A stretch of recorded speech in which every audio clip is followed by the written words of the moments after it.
Today's side kick session will condition your hips in a new way. We'll start at the top and progress through to execution. I warmed up on the bike for 10 minutes under a good amount of resistance. Then I did a thorough dynamic stretch and then just a super gentle, easy static stretch. You just want to stretch and hold gently. You don't want to bounce.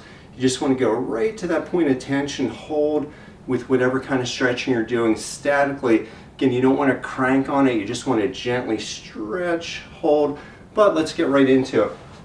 The first step is going to be to hold on to something and use your core. So we think of the side kick, we think the leg, and then we think of the hip because we want to lock the hip, but everything starts and connects in the core.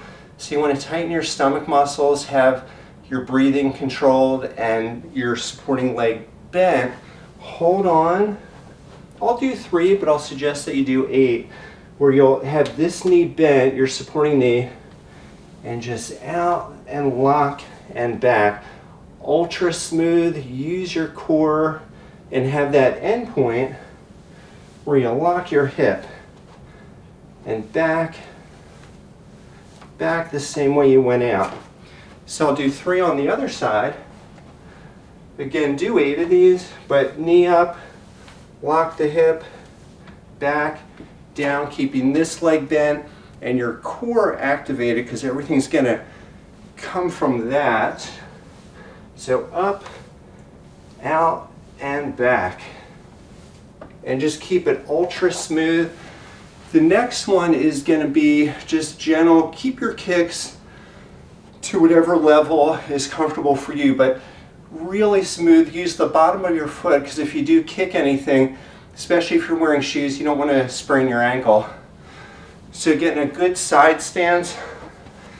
You can do this from a front stance, but we're just going to work on the side stance for now. So have your fists ready, good fighting position, and just step up just gently. Kick down ultra smooth and stay low. So keep this leg bent, stay low, and just really smooth. There's 3. Again, do 8 of those. And here, just really smooth. Right there. Try to keep your balance unlike the way I just did it. So just step, knee up, and kick, back and down. Now step 3 is going to be where we're going to speed it up a little bit. If you can, by doing it slow, it really works on your balance. By letting it go a little bit, it's a little more natural. So we're going to let it go a little bit. I'm going to do 3 on each side. And this kick is typically ideal to the midsection anyway. If you can't get there, kick low, but whatever you can do. But again, keep it ultra mega smooth. Use your core, keep this supporting leg bent, and what I'm going to do, just from a side stance, so I'm just going to step. When I step, I'm not going to come up, but I'm going to step, I'm going to stay low, and just do the kick right out.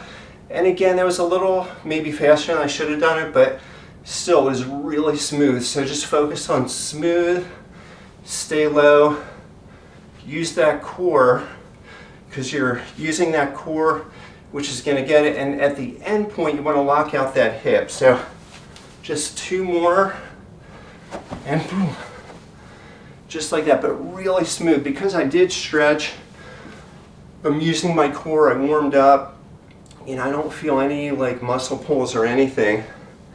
And I'm pretty old too, I'm 57. So now for my bad leg, same thing, just really smooth. And I'm going to slow this one down a little bit. Smooth. That was 3. Again, I'm going to suggest that you do 8 of those. Now, let's do just a little more intensity, a little more focus, where I'm going to suggest 8, I'm going to do 3. We're just so smooth. So again, in karate, a lot of us, including what I used to do, is I used to think that you're like tight all the time, but the secret is that you're tight just here, super loose everywhere else. So that's one. Just everything smooth. 3. And my extremely bad leg, let's see what we can do. Just 1, 2. Smooth, but we're picking it up a little bit. And 3. Then let's go with letting it rip. If you're feeling fatigued in your joint, then just watch. But if you feel like you're good, you did your 8, 8, 8, 8, and whatever, then go for it. But the principle stays the same, so I'm going to let it rip, but I'm going to keep it ultra smooth, controlled, using that core and the same good technique we've been doing. So hunker down a little bit, getting a good side stance. Now again, when you're fighting, I mean, we're really trying to condition our hips, but if you were fighting, what you would typically do is be in a good fighting stance. Then you might shift to a side stance, shift to a side stance, or do it right from a front stance, but we'll get into that another time. So let's put it all together right now.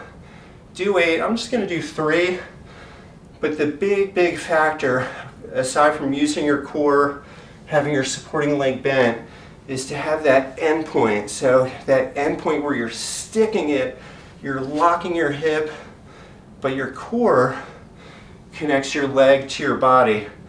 And in the middle of that is your hip, which you're gonna lock. So getting a good stance, good focus, good tightness of your stomach muscles. If you're really gonna be doing this for real, you wanna have half the air out of your lungs. When you execute, you're blowing the air out, and it's just at that end point, you're just like a solid end point, then you go back to relax. So it's gonna be 1, 2, 3. And even though there was kind of a fast withdrawal from the end point, there was still like a split end point. So this, I keep saying my bad leg, I actually broke and dislocated my hip, but anyway, this is good training for that. So it's gonna be 1, 2, and 3. Not quite as fast as my right, but you know, if you're like that as well, you can make that a goal by trying to equate both sides. That is today's side kick training. Thank you for watching, and I look forward to answering any questions that you may have in the comments.